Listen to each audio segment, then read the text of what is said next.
নমস্কার, আমার রান্নাবাটি চ্যানেলে সবাইকে স্বাগত জানাই।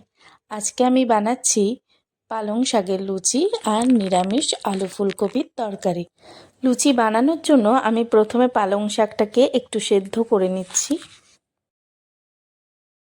এরপর আমি ওই সেদ্ধ করা পালং শাক, আদা আর গোটা জিরে আর হিং দিয়ে এটাকে ভালো করে পেস্ট করে নেব। দেখুন, আমার পেস্টটা কিন্তু খুব সুন্দরভাবে হয়ে গেছে। এবার আমি ময়দার মধ্যে আগে থেকে পেস্ট করে রাখা পালং শাকটা দিয়ে দিচ্ছি।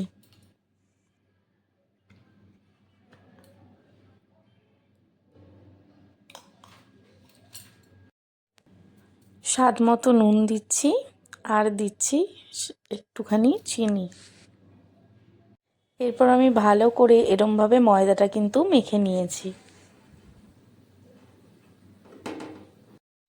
আপনারা চাইলে কিন্তু ময়দা একটু কাসুরি মেথি, জোয়ান বা কালো জিরে এগুলো দিতেই পারেন। আমি খুব সাধারণভাবে করেছি, তাই জন্য আমি কিন্তু এগুলো দিইনি।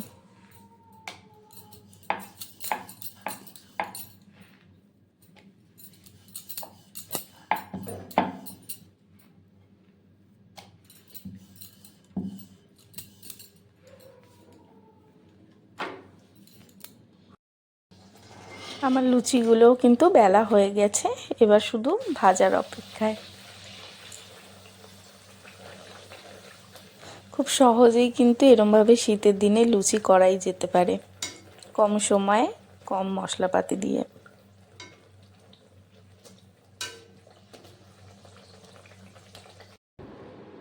এবার আমি বানাচ্ছি নিরামিষ আলু ফুলকপি টমেটো দিয়ে একটা তরকারি লুচির সাথে খাবার জন্য।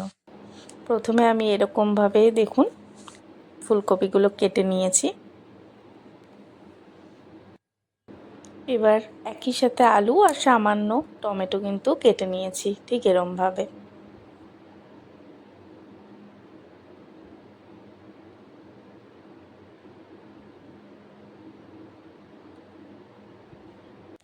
তেলটা গরম হয়ে গেছে, আমি তাই দিয়ে দিচ্ছি 5 ফোড়ন আর শুকনো লঙ্কা ফোড়নে।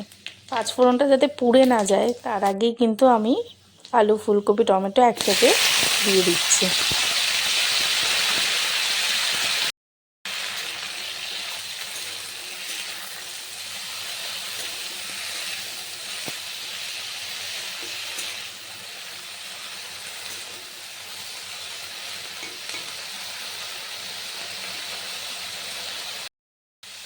ঝালের জন্য আমি 3টে কাঁচা লঙ্কা চিড়ে দিলাম।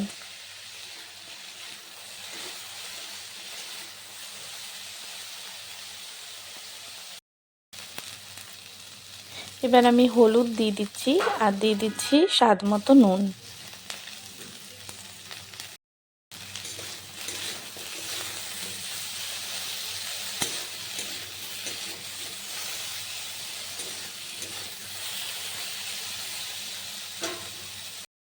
আমি কিন্তু ফোড়নে আদা কুঁড়ো দিইনি, আমি যখন একটু ভাজা ভাজা হয়ে এসে আলু ফুলকপিটা ঠিক তখন আদা কুড়িয়ে দিয়ে দিয়েছি।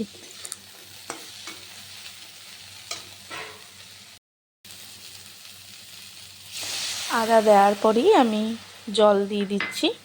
আমার কিন্তু আরেকটু জল লেগেছিল, আমি পরে আরেকটু জল দিয়েছিলাম।